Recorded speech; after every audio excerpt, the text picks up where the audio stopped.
মানুষকে ভালোবাসবো কার জন্য? কথা কি বুঝতে পেরেছেন? একজনকে ভালোবাসবো কার জন্য? আল্লাহর জন্য। আবার একজনকে ঘৃণা করব, তার থেকে দূরে থাকবো কার জন্য? কথা কি বুঝতে পেরেছেন? যে ব্যক্তি ইসলামকে ভালোবাসে, যে ব্যক্তি রাসূলকে ভালোবাসে, এই ব্যক্তির সঙ্গে ভালোবাসা বাড়াতে হবে কি হবে না? কথা কি বুঝতে পেরেছেন? আর যে ব্যক্তি আল্লাহর দুশমনি করে, রাসূলের বিরোধিতা করে, বিদআত করে, শিরিক করে, এই ব্যক্তির সাথে কোনো প্রকার সম্পর্ক রাখা যাবে না। আপনার ছেলে এখন বলতেছে আমি আজ থেকে আর খোদাকে মানি না, খোদা টোদা নাই, হতে পারে এরকম হইতেছে। অনেক নাস্তিক বর্তমান বেড়েছে, বুঝছেন?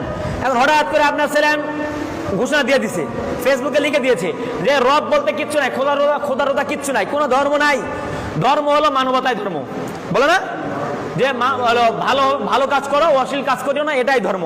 রব বলতে কিচ্ছু নাই, সালাত সিয়াম কিচ্ছু নাই, পূজা টুজা কোনো কিছু চলবে না, কোনো ধর্ম নাই, এই ঘোষণা দিয়েছে। তার মানে সে সাথে সাথে কি হয়ে গেছে? ধর্ম থেকে বেরিয়ে হয়ে গেছে, নাস্তিক হয়ে গেছে। এখন আপনার পিতা হিসাবে কি দায়িত্ব বলেন? তারা কি আদর করে গরু গোশত রান্না করে, বিরিয়ানি রান্না করে খাওয়াবেন? কি করতে হবে? ত্যায্যপুত্র করতে হবে। এটাই আল্লাহ সুবহানাহু ওয়া তাআলা বলেছেন।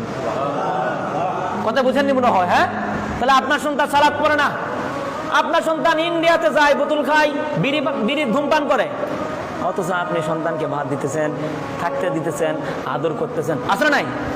কথা বুঝেননি মনে হয়? বাবাজি খুব ভয়ঙ্কর বিষয়। তো যাই হোক, তাহলে কি বললাম? পিতামাতার আদেশ প্রত্যেকটা সন্তানের জন্য মানে কি? কথা বলেন, ফরজ। বুঝতে পেরেছেন?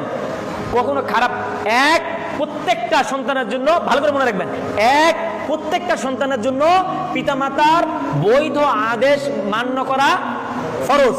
2, পিতামাতার সাথে খারাপ আচরণ করা প্রত্যেকটা সন্তানের জন্য হারাম। কথা কি বুঝতে পেরেছেন?